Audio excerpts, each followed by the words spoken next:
today's theme, as we say, we're going to give you something to talk about. And so I'd like to show you the lineup we have today. We're going to start with Qasim Rashid, human rights lawyer. So how are you doing, Qasim? I'm doing wonderful, Catherine. Good to see you. Good to see these smiling faces on here. Thank you all for being here. And I know you're going to give us something to talk about today. I'm going to try. We're facing, as Vice President Kamala Harris said, a really existential threat. And I know we said that last year, and we were right last year, and we're also right this year as well. And what I want to talk about were really two things, kind of what direction the GOP is very clearly headed in, both in terms of their anti-Semitism and Nazism, and in terms of their massive voter suppression. Yes, I love it. You know, who would think that we're talking about Nazis and then we're going to end the show about delightful fairies that are, we have an artist here today. So today, definitely, we will give everybody in the room something to talk about. So thank you, Qasim, for being here. It's always our pleasure to have you up. And then we have in the room, Linda Mann, Executive Director of Northeastern Law, Civil Rights, and Restorative Justice Project. How are you, Linda? Linda's not on with us right now, so we'll get back to her. Where's she at? We'll get back to her. So, oh, that's right. We'll give everybody something to talk about.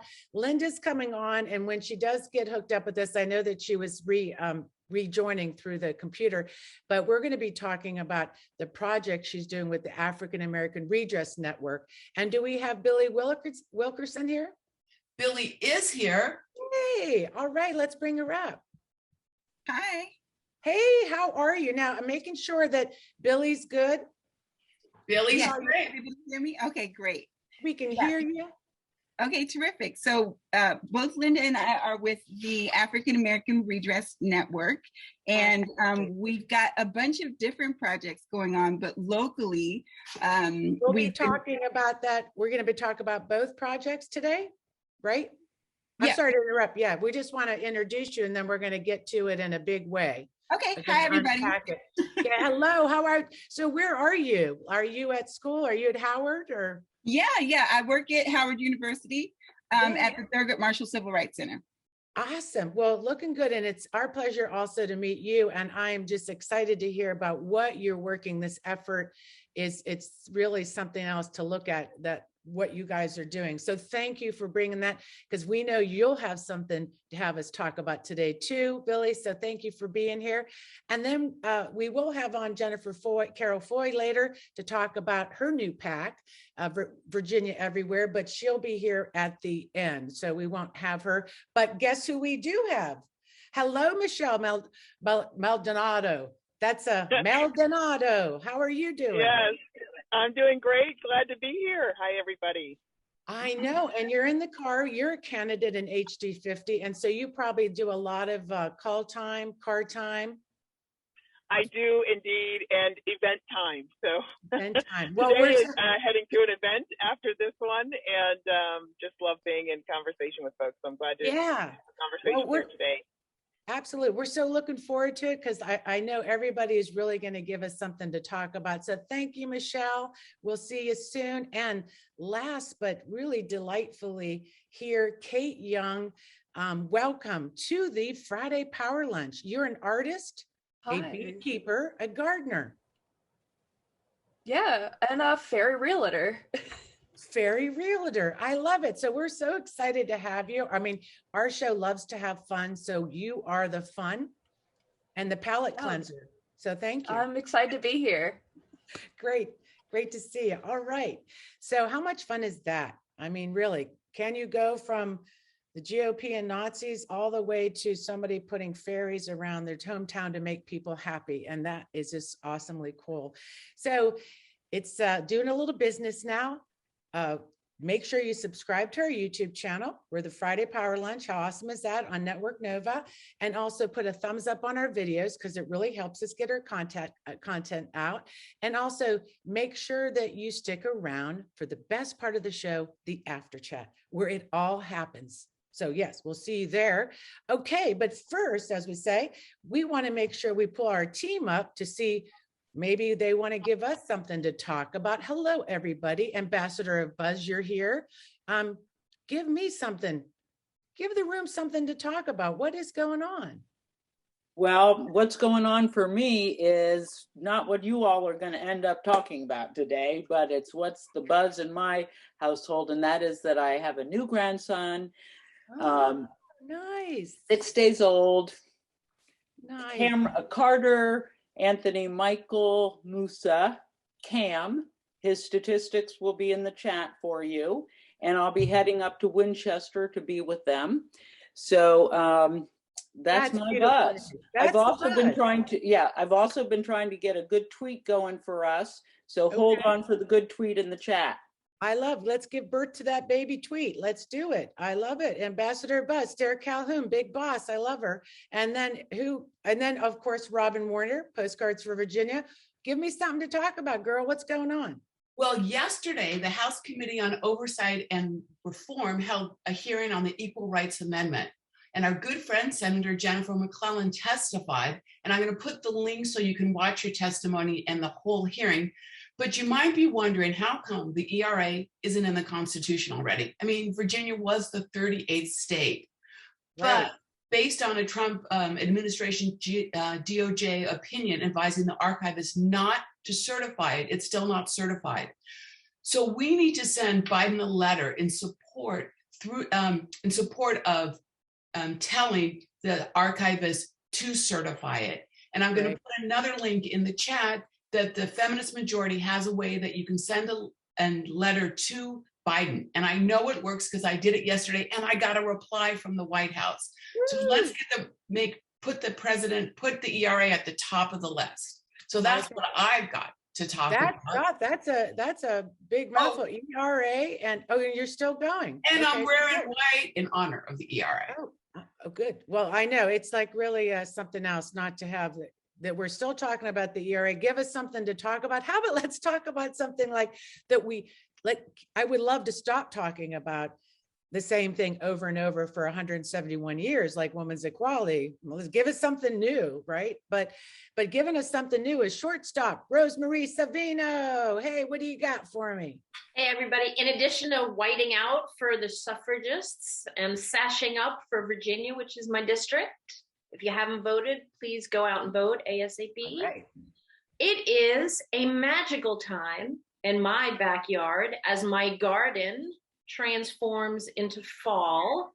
So I am very excited to hear Kate speak later about magical transitions and fairies and fun stuff. Because, the other topics are very heavy, very important, very heavy.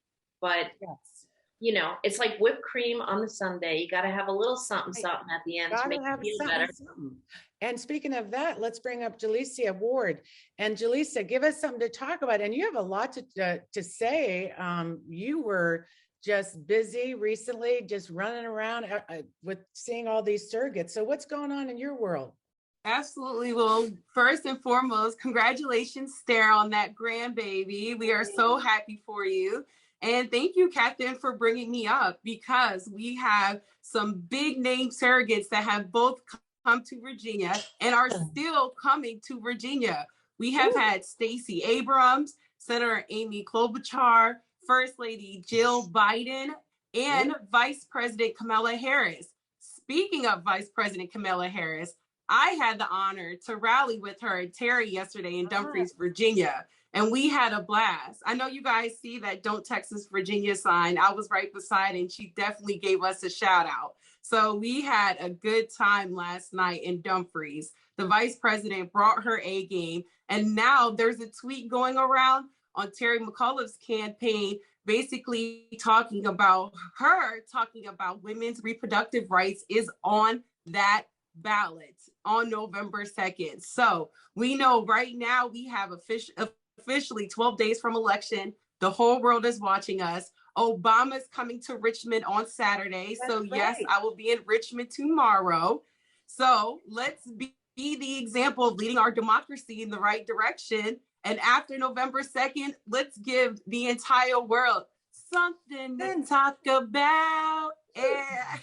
All right. Yeah. I'm a little raspy, Kathy. You can take it back. I've been under the weather. No, you're looking good. And I saw you're at the rally. I was like, Robin was complaining that short people should be let in first because she couldn't see, she was in the back, and that all the tall women were in the front. And I saw you. I saw everybody. I was second row. I felt so bad. I let three short people in front of me. Okay.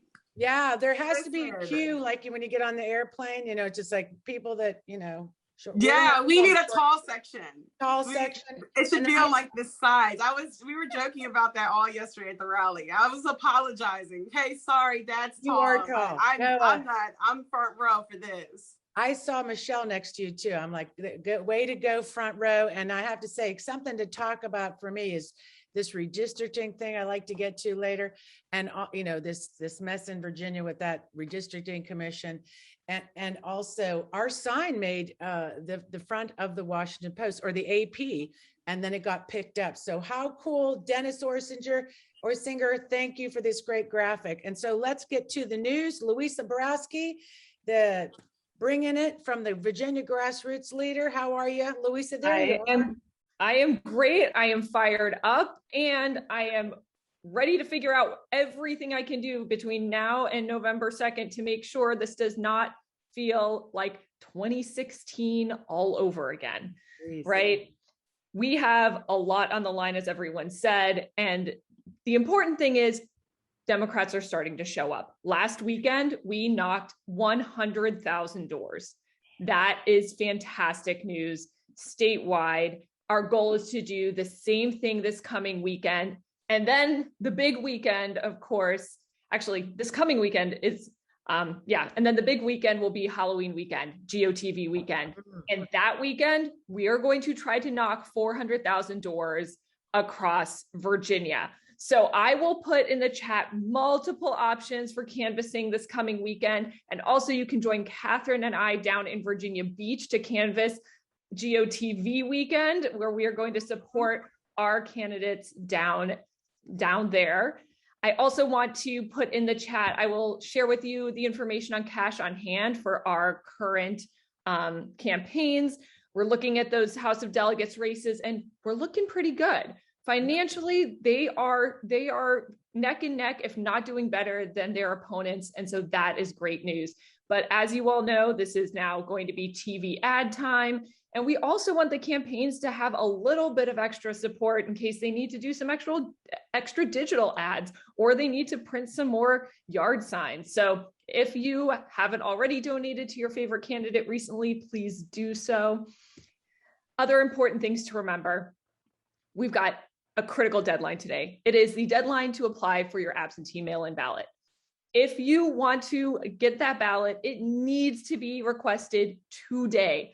Also, if you hear from someone that they are requesting it today, please encourage them to drop it off in a drop box rather than putting it back in the mail. Good point. As we know, it's great to, have the mail-in ballot option. However, we need all those votes to count, and those votes need to get in. And we don't want to add to the already large number of ballots that are going to have to be chased down because someone forgot to get a witness signature or whatever it could be. So the great news is a lot of our outside of Virginia partners are helping with the ballot chase. They're helping with phone banking. So really it's up to us to take care of those doors that need to get knocked. But I'm going to put some other options in the chat as well, because if you would prefer to phone bank, or you're not going to be able to canvass and you want to do something else, phone banking is a great choice. And then the last thing to remember is get on social media, remind people, text your friends, let people know that you are paying attention to whether they voted or not. And you can share with them the iwillvote.com link so that they can find all of their early voting locations. We're going to be able to vote in most places all weekend this weekend. And next weekend, we're going to be able to vote on Saturday as well. So the cool thing about Sunday this weekend, though, is it's another Souls to the Polls. So that'll give us a chance to really get people out, galvanizing their faith communities as a reason to go out and vote. And so lots of great opportunities to get involved. I'll throw some links in the chat, but please, if you haven't already decided upon how you're going to get engaged, do so. Oh, and the last thing is poll greeting. If you don't know what you're doing on November 2nd yet, find a polling location and sign up to help hand out that Democratic sample ballot. It matters. some of our local races don't say whether you're a Democrat or an independent or a Republican. They need those sample ballots. Yeah, and if I can build on that, Louisa, I've heard a lot of stuff at the polls, and please, people in the room, good to see everybody. Put in the chat what you're seeing at the polls and give us something to talk about, what's on your mind. But there's some nonsense at the polls where there's been a lot of misinformation. So it's really important for us to be there to make sure we're talking to voters, because this is the beauty of it. We know where voters are. They are going to the polling places. And if you do anything, what I learned in this campaigning stuff is be at the polls, talk to voters. I was able to turn my whole precinct because I stood there all day and I was talking to every single voter, and it mattered. And the Republicans are out at these polls and they're giving people misinformation, and it's really important we show up. So thank you, Louisa, for bringing it. Absolutely. It's good to see you. And yeah, let's stay strong, friends. So let's get right to it. Qasim Rashid, human rights lawyer, author, and real quick, if you bring Qasim up here, I don't see him yet. Oh, there you are. Okay. I also wanted to start out with something good. I know, give us something to talk about, and you have a lot to say, but I would also like to first talk about your new show real quick, because it's such a delight what's been happening for you.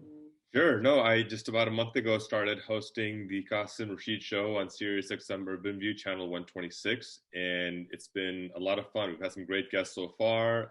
Dr. Mary Trump, Amanda Littman, founder of Run for Something, Atima Amara, a really well-known political strategist. I think we have Julian Castro coming on pretty soon, Charles Booker, Congresswoman Marie Newman, and more. And so we're pretty excited about what's been going on so far. And the goal of the show really is to continue advancing this conversation around representation, justice, women's rights, racial justice, economic justice. And so if you have a Sirius subscription, tune in and let us know what you think. It airs every Sunday at 10 o'clock in the morning. No, I love it, because you're right about having more voices on and progressive voices out there. So I was really excited. You started the whole Patreon thing, and I support you on that. And now we did the same. So that's what this show is. So I forgot to say that. Yeah, throw us $5, support our show. This is what we're doing too, bringing this voices out and just bringing everybody together. So thank you. Yep. So I was because I do follow you, and I saw your article that just made me just say, I have to call Qasim. I got to get him back on the show. You pointed out the GOP and this fraternization, this little, I wouldn't even call it, it's past footsies with Nazism. Oh, it's all in. Yeah. Yeah, it's all in. We used to say, oh, they're playing footsies. Well, this is a little bit more. And as Bonnie Raitt would say, they're giving us something to talk about. So let me just tee that up. What the heck is going on? Sure. I will add, I'm glad to see you guys started a Patreon. I just subscribed for $5 a month, a cup of coffee a month. Everybody here should throw that towards you guys, because what you're doing is really important to keep folks organized and going. But look, I think there's two really big issues we want to talk about. One is the GOP is making clear that their association with Nazis is not a deal breaker. We're seeing it around the country. We saw it under the previous president. We saw it under the Nazi march in Charlottesville. And we're seeing it now, even with Glenn Youngkin. He's rightfully getting a lot of heat for his anti-Semitic comments about George Soros and repeating them.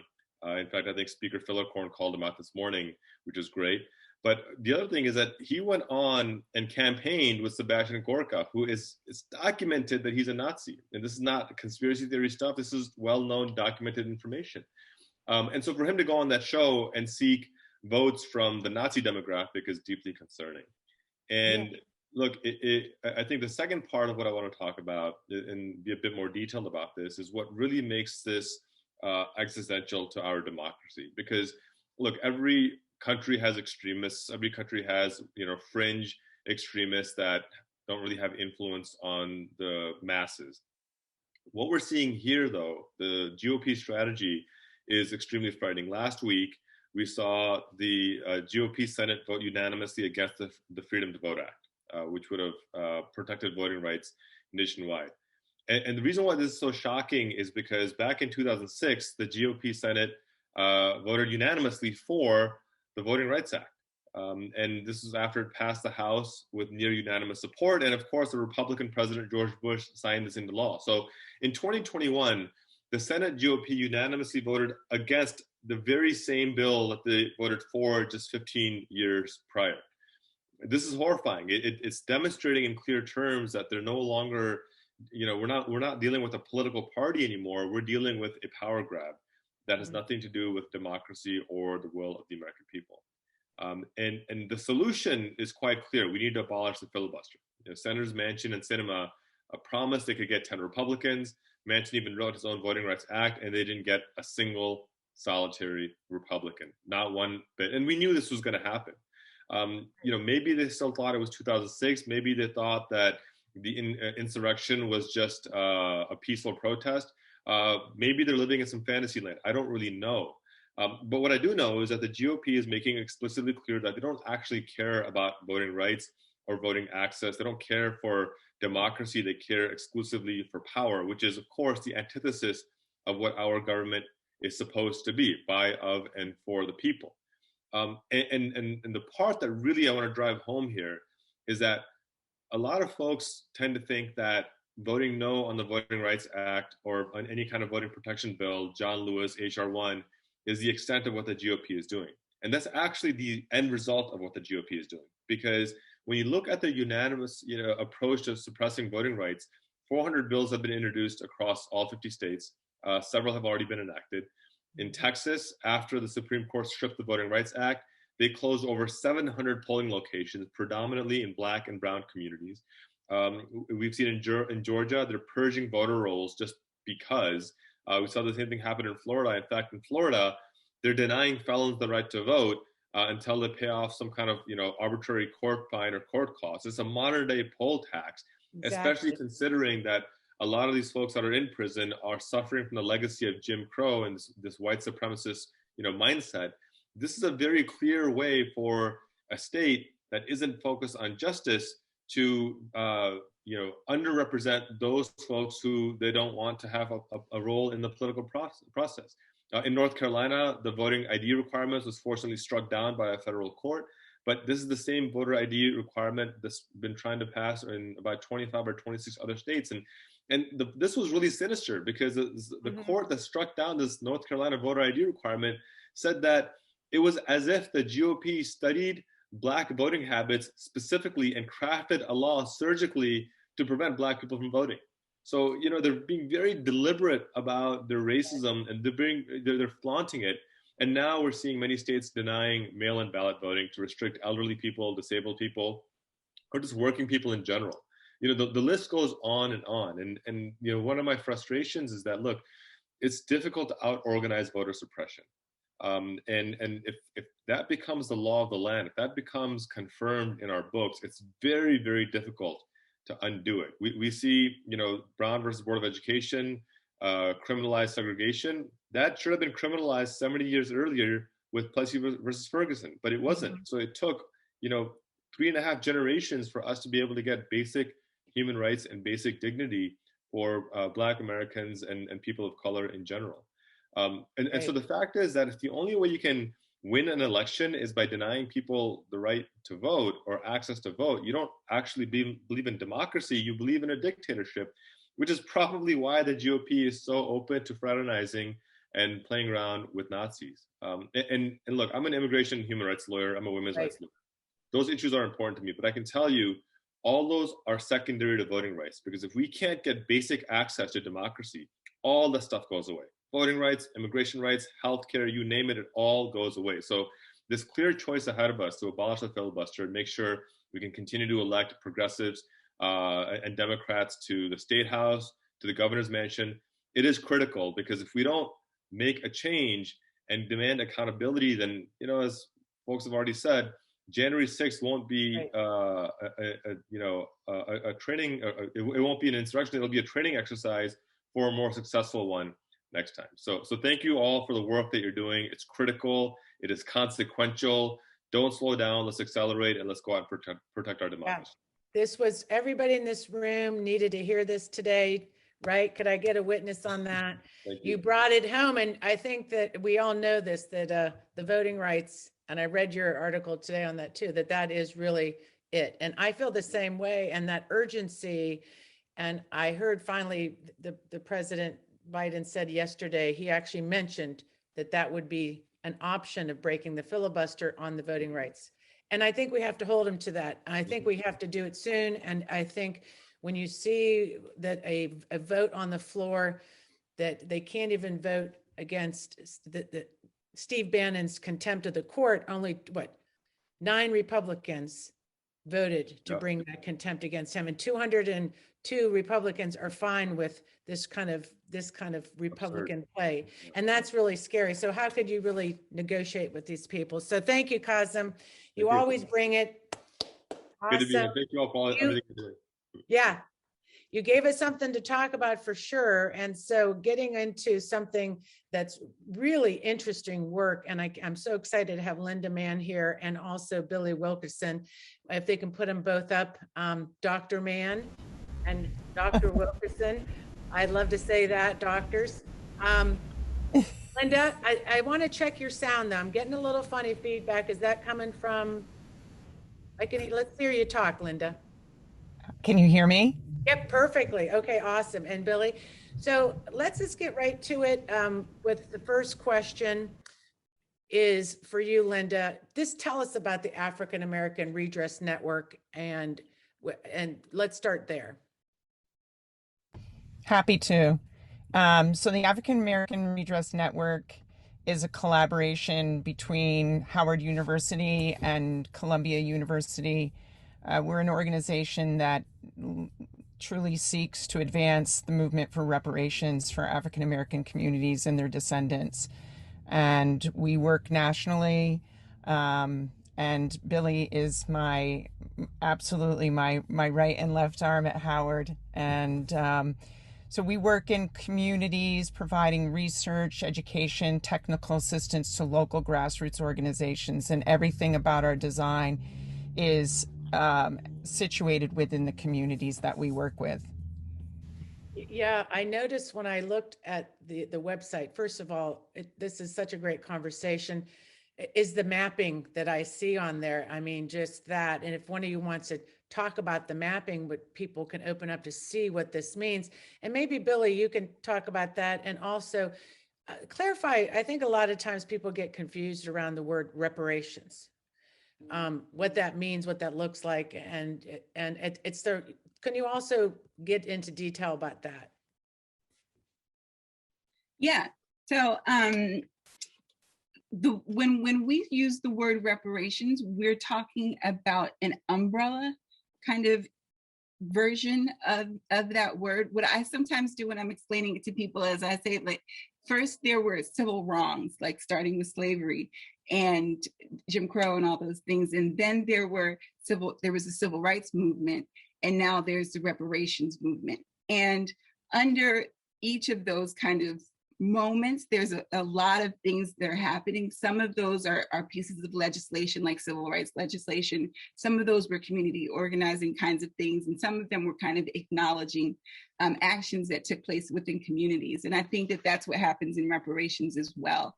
But with the African American Redress Network, we look at reparations from a human rights standpoint. And so we look at the five and Linda, help me out a little bit here. 5 categories. Yeah, the 5 categories within the International Human Rights Framework. So when you're looking at that map, Catherine, that's initially how we started this project. So we Is that her audio? We just lost her for a second. That was her audio. Yeah, she frozen got kicked off. So Billy, it's all yours. I'll pick up. She'll be coming back. Don't worry, Billy. Okay, so I'll let her talk about the map when she comes back. I actually joined the Redress Network and the Civil Rights Center in March of this year. And Linda and I hit the ball running. The center has like maybe 10 different projects and partnerships that we're a part of in different places and spaces, but the ARN is one of those really cool projects. And so like first day coming in, I was helping plan our Reparations 2021 conference, and then me and Linda started working on helping Evanston, Illinois, and their efforts towards reparations. And then over the summer, we kind of kicked off the Virginia Coalition work that we've been doing. And from that, we got introduced to the Brown Grove community. And so we've just been running ever since. But go ahead, Linda, you got cut off a little bit. That's glad to have you back, Linda. Oh, she just popped off again. But you know, it's great to have Linda in the room, because just a quick story on Linda. Back in 2017, Billy, when we got started, Linda was just the architect of the best, most awesomest website we all used for adopt a candidate and mapping and bridging. So no wonder she's brilliant. So imagine the skill that she's bringing to this project. I saw her bring it to the grassroots and elections and so on. And the Brown Grove, I don't know if you know this, we had them on last week. So I love this idea about how you work in partnership, and especially in Virginia. And maybe, Linda, you can pick up with a little bit of the Virginia concentration for this group. And let me make sure that I let the room know. I know it's a little, the connection's a little noisy, but we're just going to plow through it. That Billy, you work through the Thurgood Marshall Civil Rights Center at Howard. I wanted to make sure that we clarified that. So Linda, give us more info on that, the Virginia Coalition and your plans and how you're working here. Yeah, and I'm sorry for my connection. I'm literally squeezing this in between meetings, so it's been an insane morning, and I know you all can relate to that, because we're really boundarying activism and scholarship together, and so it's just kind of a crazy whirlwind that we live in, Billy and I. I get messages from her at 3:00 in the morning. When I get those messages, I know we're doing something right. But everything we do is grounded in the community. So the design of this project is as Billy was saying, we work directly with community members. So in Brown Grove, we work side by side. We actually don't go into communities and lead them. We basically provide our resources and research through the university to support their efforts. And so we had this idea of starting to begin state by state coalitions that are focused on reparation efforts. So our coalition in Virginia is a group of about 10 different organizations that are focused on racial justice and reparations in various ways. And we meet every other week. And we're getting ready actually to start, I think the next steps we've discussed are to start a public education process on informing people about reparations within the International Human Rights Framework, because the International Human Rights Framework is unfamiliar. And when people do hear reparations, the first thing they hear is compensation or monies. And while that is one of the categories, that is not the categories, and I don't know because I lost connection, are satisfaction, restitution, rehabilitation, compensatory, and guarantees of non-repetition. And the UN basically says all 5 of these need to be met in order to have full repair, but any one of these is a form of reparations. So we want to educate people about reparations within the framework of human rights lens. And it's important to know that the UN is behind this. The UN has called upon the United States to respond to police violence and policing. There was a publication that came out June 2021 of this year, demanding that the United States respond to deaths such as George Floyd and others in the context of human rights. So, we see a ground floor swell happening on this. HR 40 has always, is constantly being put in front. First it was by Conyers, now it's by Barbara Jackson-Lee, and what is HR 40? Is that that's the National Commission to Study Reparations for the United States. We like to say we're building a case. We're building a case. If you want to know if reparations is required or needed, look at our map, we have over 450 local efforts of reparations within the context of international human rights. We haven't even finished the Pacific yet, which we know will have many because we've heard of the California and the seashore that was just given back, a restitution of land was given back, right, to land that was stolen from freedmen. And so, you know, that was California. Was that Hawaii or California? I remember, is that Hawaii? No, it's California. California. I remember that came up, and we saw Billy came back in the room. So we're gonna. This is Dee. It was Manhattan Beach in California. Okay, Yes, Dee, thank you. Yeah, okay, Yeah. Billy, you're back, as we say. She's back. All right. So why don't we wrap? I love. It's really great. And I think people in the room will appreciate how you frame this up with the 5. That just clarifies it so much in the sense of meeting those 5 goals or to reparations. And I know with Brown Grove that they're seeking that environmental justice, and they're trying to save the historical land. And we just know, hopefully that progress will be made, and they will not build that Wegmans down there. But Billy, why don't you wrap it up? Just close this section out for us about the importance of this and where you're going and how people can get involved. Maybe that's a good way to how people can get involved with your work. Yeah, absolutely.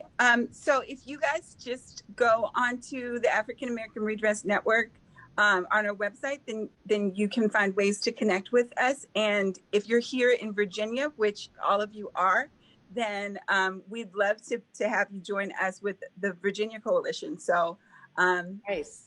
Yeah, thank you guys. Thank you a lot. All right. We know your time is precious, and we so appreciate everything you're doing in this area. And I know a special shout out to Melissa Hartman from Razor. She's been doing this work, and she's been bringing this energy to this group this whole year. And we're so grateful for that partnership. Thank you, Linda. Thank you, Billy, for being here. I just wanted to say, I love you guys' energy. I love the room, and I love that you're doing this. Keep on going. Yes. Yeah. Well, we're glad to connect with you up there. And we know you just had homecoming, I think, at Howard. I'm pretty sure. Yeah. I'm sure it's pretty rowdy up there and fun. So good. All right. Great. Thank you. Thank you. And Jennifer Carroll Foy, I hope she's in the room. I'd love to see her. Bring her up because she always has something to talk about. There's no way that this woman doesn't have anything to talk about. How are you? I can't hear you. Want to unmute? Hi, I am well. Yes. Yeah. So yeah, I could see you. Look like you're far away, but are you outside? Oh, let me come a little closer. There you go. Is that better? Close. Yeah, snuggle up. Let's talk. Give me something to talk about. Like, so how are you, and how is Virginia for Everyone, the PAC? And just give it to us. What's going on? Yeah, so I am doing well, still trying to potty train these 4-year-olds who are not having it. So failing at parenting, but I am winning at creating a great PAC called Virginia for Everyone, where we are going to knock 35,000 doors in key pivotal districts throughout Virginia, and also help get Terry McAuliffe elected as governor, Hala Ayala as lieutenant governor, and Mark Herring as attorney general. So I'm really excited. What we're doing is building a multi-generational and multiracial coalition of voters and supporters, because we know that the best way to overcome apathy is through excitement with voter to volunteer contact. For me, when I ran for office for the first time while pregnant with twins, I knocked thousands of doors and flipped the seat from red to blue. And the way to do it is through grassroots organizing and knocking doors.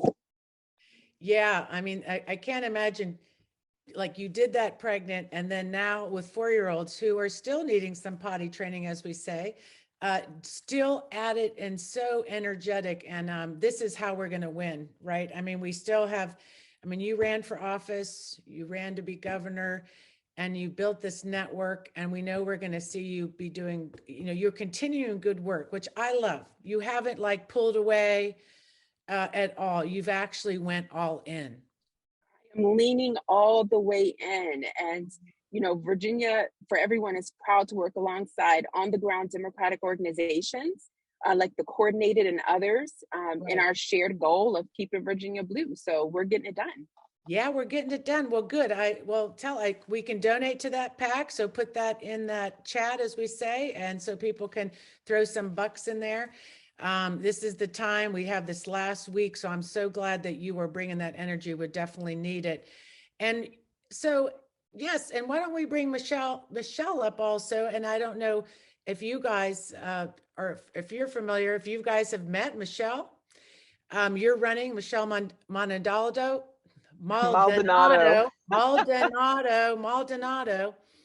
Yeah, I got it. It's sort of a lot of talking, the mouth gets stuck. And Jalecia, hey, Jalecia, she's going to do the interview, but I loved it. Just look at this power, everybody in the room. What a powerful women, all that have run for office. You'll see right across this screen. The future is electing Black women to leadership roles. And that's what we're doing, in this room. And this is something to talk about. So thank you, Jennifer, for bringing it. Thank you. Thank you for having me. See you soon. Also, okay, go take it away, Jalecia. Well, thank you, Catherine, for passing back the mic. So, everybody, welcome to our candidate spotlight of the week. Today we have Michelle Maldonado, who is an entrepreneur, who is a business leader, and who is running for Virginia House of Delegates in District 50. So, Michelle is excited to get to meet you in person last night by coincidence at the Terry rally with our vice president. How are you doing today, and how was last night? I am doing great, and it was really great to meet you. Just by happenstance, we stumbled upon each other, and last night, I'll tell you what, we were all fired up. It was incredible. I mean, everybody brought it. They brought their A games and really helped us understand for the 50th millionth time what's at stake. And so I was just glad to be there with all the energy so we can help bring it home in these last several days. Absolutely. I was so fired up. I was walking to my car and I was like, I could go knock some doors right now. Like I was ready. But then true. It was dark and I was like, okay, let me hurry up and get to my car, right? But no, yeah, they had the energy flowing. Well, good to hear. And thank you, of course, for blessing us with your personal time and your presence today. We truly appreciate it. And I'm definitely going to just pass the torch to you so you can just share with us who is Michelle and talk to us about your top priorities in House District 50. I know you're going to give us something good to talk about. So the floor is yours, girl. Thank you. Thank you. And yes, JCF and I do know each other as many people running. Everybody knows how supportive she is being with all candidates and electeds. Team player doesn't begin to even give a proper description for Jennifer Carroll Foy, and I have tremendous respect and admiration for her. And so in listening to a lot of the things that Qasim and others were talking about, it just brings me back. I'm new to this process. I haven't run for a position before, and I am the kind of person that people have a hard time putting in a box. And it's not because I don't know where I stand. I am very clear on where I stand with issues, but because I'm new and people always, we have this habit as humans to think in binary terms. You're either this or you're that. And I think that we're more complex than that. So I was listening to everything and it made me think about, growing up and as an attorney, I started out my career as an attorney and doing some things around brownfields where we had, our environmental contamination in the soils in our neighborhoods, or looking at some issues around women's rights and also equity. And part of what I do professionally that inspires me to want to bring this into the political space is working around how do we show up? How do we show up in our communities? How do we show up in our organizations? And as the daughter and granddaughter of educators and being part of a family that represents every branch of the military, we have a responsibility, not just a responsibility, but an obligation, a duty, and a privilege to show up and serve and bring people with us, and bring people with us in a way that carves a path for those to be ready to come behind us. So I look at this opportunity to represent the good people of 50 as not only learning and growing myself, but bringing other people along to help do that. In the midst of that, there are a number of things I want to focus on that I think Vice President Kamala Harris and Terry and others have said very clearly. Everything is on the table. Women's rights, reproductive rights, abortion rights, equal pay for equal work. Do you know that people say, okay, yes, we know that women tend to earn less on the dollar than men, but that when you break that down, the disparity across different cultural and racial and religious subsets of women, the numbers can be even worse than the average number that we see. There, in this day and age, there is no excuse that you and I should be making the exact same dollar amount on the dollar as anybody else. So that's really important, and it's critical as we start to look at how do we shore up this economy, our jobs in the economy. We know that this pandemic has blown the ceiling off of disparities and inequities that have existed for decades and more. So women, as we know, have been disproportionately been impacted by loss of job, loss of work. And we also know that our Black and Brown communities have been impacted disproportionately too in the health, education, and job space too. All of that has got to be addressed. In our state legislature, our General Assembly with the Democratic majority has done Herculean work. I mean, it's one of the things that inspired me to come into this space, because the work that's been done and the opportunity to continue it, I think the opportunity, the sky is not the limit. It is limitless. And when I think about those things too, I'm just very clear. So what's interesting to me is I come from a family of educators. I started out as a corporate tech attorney, then I became a business leader, and then I became a small business owner. And so I really get what it means to not only bring people with you, but I also get the different perspectives and lenses of being somebody who has to work a job, somebody and somebody who's also responsible for people. So being taking care of the people in your charge as somebody who operates a small business. And these are complex issues.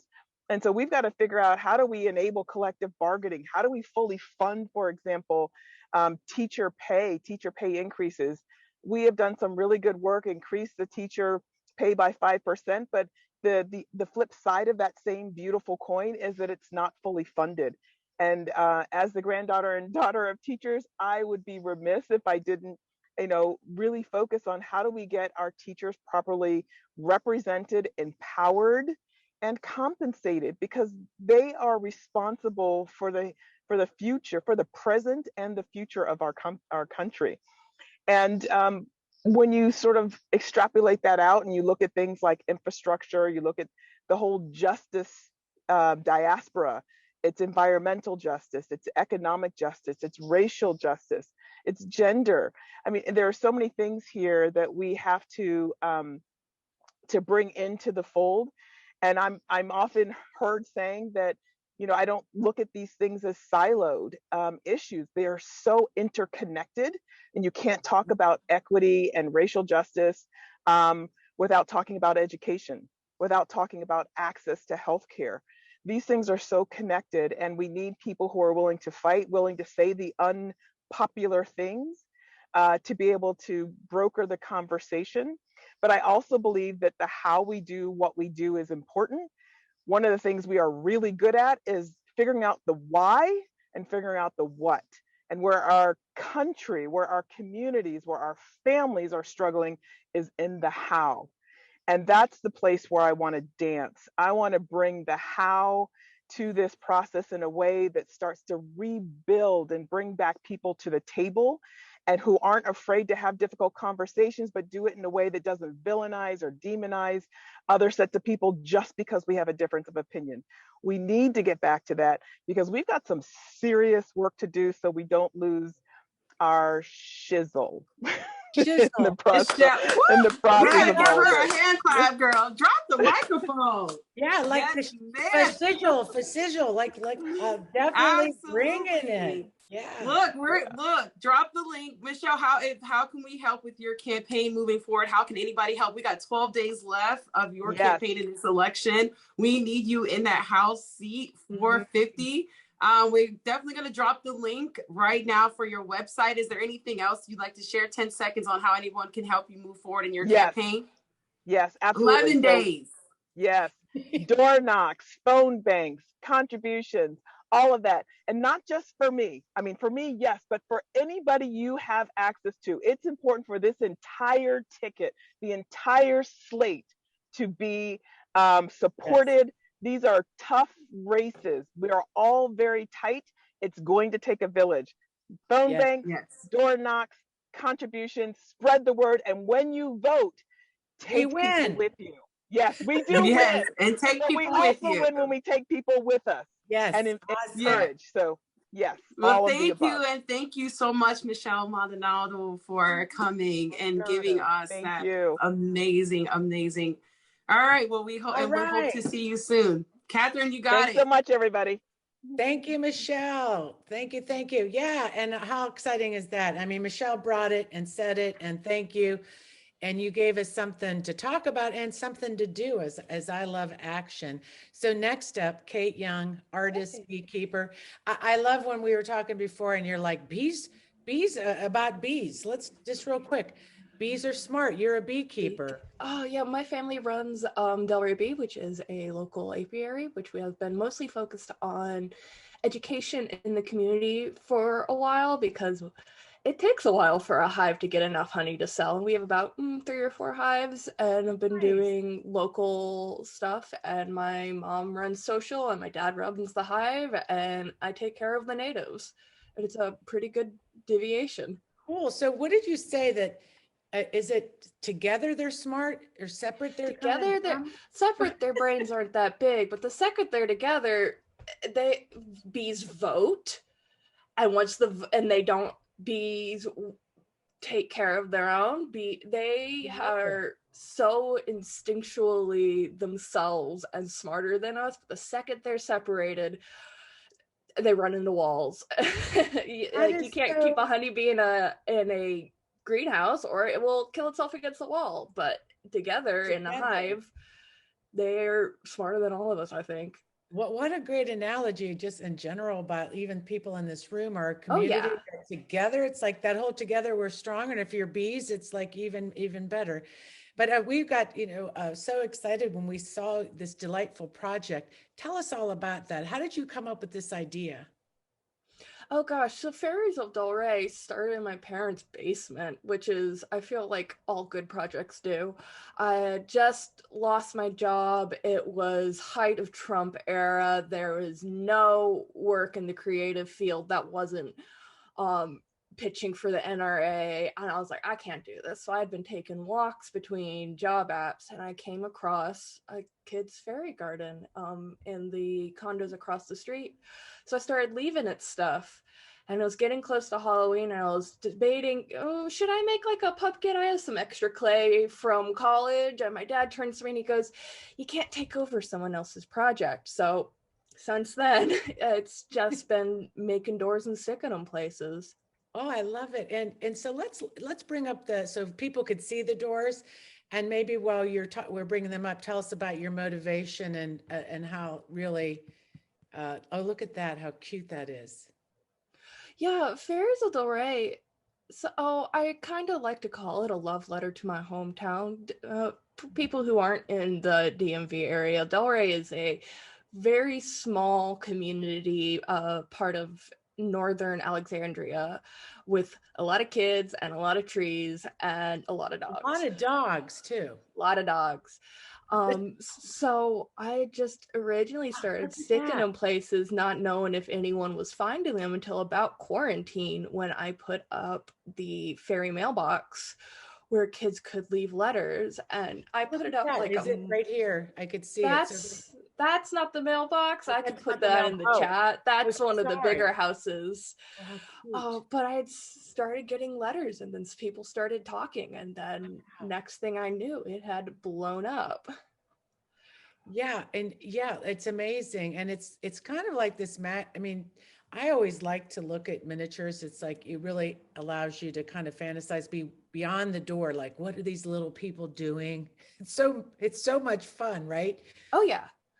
And that's one of the reasons, just the imagination of it, that I don't really do much more than the architecture. I like to say that I put the doors there and the fairies move in, mostly because I want kids to envision themselves. I'm always really think back to my dad would come into my first kindergarten class and read in the morning. Right. And one of the things he remembers the most from that is that a African American girl drew him black when she drew her favorite part of the day. And I knew immediately that if I put anything out that was a visualization of the fairies, no one was going to be able to see themselves in it other than that, especially. And I wanted to be incredibly conscious of that in the gentrified neighborhood that is my hometown. Yeah. Oh, that's brilliant. And to have that thinking, just to let the door be there and the rest is just takes care of itself.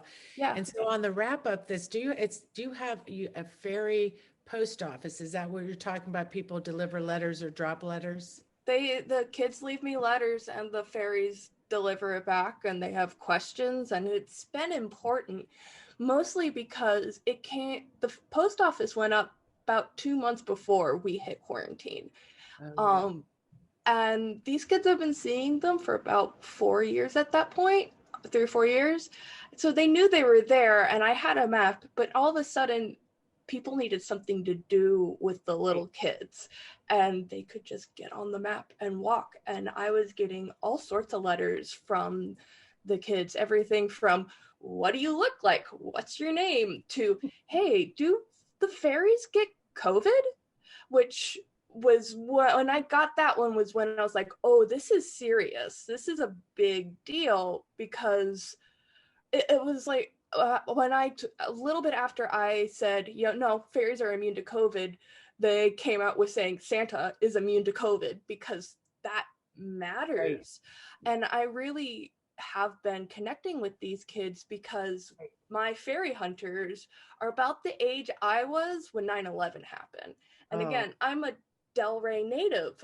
We could see the smoke from the Pentagon. It went Kevin Shiflett, 9/11, DC snipers, and then my brother's, and when I was in 7th grade, my brother's soccer coach got killed. And then a little bit later, Kevin Shiflett, when I was in college, Kevin Shiflett's classmate who rode my bus got shot in the back by an off-duty police officer about 3 blocks from my house. So I understand every kid on every level going in and being like, oh, I'm mortal all of a sudden. All of a sudden, mortality isn't just for guinea pigs and grandpas. It's me too. Yeah, no, and it is, you brought up this, just the trauma of, sometimes just the daily really assault that goes into the young kids to see what's even happening now every day, and to bring this magic and to give them a voice and a participation, and that is so beautiful. And I'm so glad we ended the show with just this idea, and you put it into action, and I just love it. It's just super, super delightful to have you here, Kate, and keep what you're doing, keep it up. And I would love to see a fairy map, so when I come to Delray to visit Robin, we can go walking. Could we get There's a map? Yeah, it is on both the Facebook and the website. Oh, good. So Robin probably has it. I'll find it. Go to that Facebook, drop it in, friends, and I would love that. So thank you, Kate. Thank you for just bringing beauty to the world. Thank you so much. Thank you for having me. Yeah, awesome. Well, it's that time again, as we say. It's the wrap up. It's another week. And can you believe that October 29th is next Friday? I mean, as we're counting down the days, I have to say, sometimes I forget that these are days to live. These are days to have joy in. And ending with Kate just reminds us that that, you know, here we move to the next week. It's going to be Halloween, then we're going to have the election, then it's Thanksgiving, and on and on and on. So how important everybody is in this room. And next week, we're going to have a countdown. Actually, that's our show. Congressman Connolly is going to be here. The Speaker Fillicorn will be here. We'll have delegates here. And Robin, am I missing? I think we have one more guest I'm forgetting. Phyllis Randall. Phyllis Randall's here. Boss us up. Get us ready. And so we're so excited to see you next Friday. Make sure that you like us on social media. Maybe, do we get any new patrons, Robin, anybody? If not? Not yet, but we might. So might get a fairy surprise. I don't know. You never know that we may get a little surprise. And so, yes, follow us on social media, like us on YouTube, and stay for the after chat. Thank you to all our guests, and especially to see Jalicia here. Always makes me happy. Thank you to my team. Thank you also, Dennis, for the lovely graphic, my friend. You're making the newspapers. That's something to talk about, Dennis. Oh, we do have a new patron. Qasim Rashid. He's our new patron. Yay, Qasim, empowering. I joined him a while back. And I think in the after chat, will we have Lisa Sales here to update? Yes, we will. Okay, so Lisa Sales is going to be here for the update on what's been going on at that trial, if you remember, in Loudoun with the woman that they incarcerated after she was testifying, and also something to talk about. I saw somebody in the chat put up the Texas abortion bill. The Supreme Court will hear it on November 1st, so you'll be guaranteed that next week we will be talking about that too. So yeah, let's make sure that we stop this nonsense in Virginia and we win, and we win big. All right, let's roll credits.